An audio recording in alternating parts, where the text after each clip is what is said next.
The gathering is attracting the major stakeholders in Nigeria's maritime industry and the nation's third tier of government, the judiciary. Organized by the Nigeria Shippers Council to help upskill judges' knowledge, equip and strengthen the capacity of judicial officers and other stakeholders in the maritime industry with the contemporary knowledge of Admiralty law and practice. The acting Chief Justice of the Federation wants more synergy between both sectors.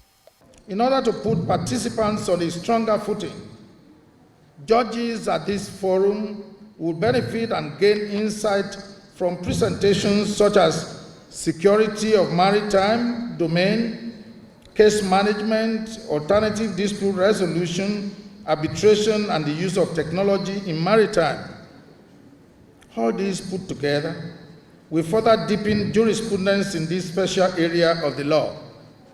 The Minister of State for Transportation says adequate knowledge by stakeholders on the maritime subject will boost the nation's capacity and attract more investors into the maritime industry.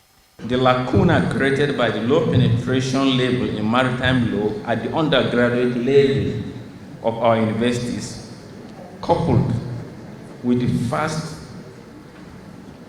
pace of development in international trade, exerts a lot of strain on our judicial officers, some of whom are confronted with this special area of the law for the first time when Admiralty matters are brought before their courts for adjudication.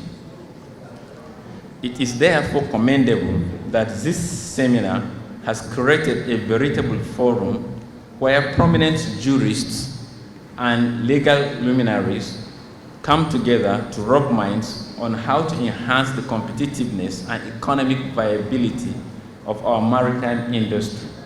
Executive Secretary of the Shippers Council says the series is part of its function as the industry's arbiter to bridge the knowledge gap. Let me inform all of us here gathered that until 2 weeks ago, we at the organizing committee level had not been sure that this particular event would proceed. The reason being, my noble Lord, the Chief Justice, had only just assumed office as acting Chief Justice. And we had thought that maybe he might need a little more time to settle before we could approach him for his approval. But being the gentleman that he is, and of course, taking cognizance of the very important nature of this seminar series, my Lord decided to put his heart in and immediately gave us approval for us to proceed. The biannual International Maritime Series is making a comeback following a postponement in 2020 due to the COVID-19 global lockdown. Deliberations from the three-day event will also be passed on to policymakers for the advancement of the nation's maritime industry.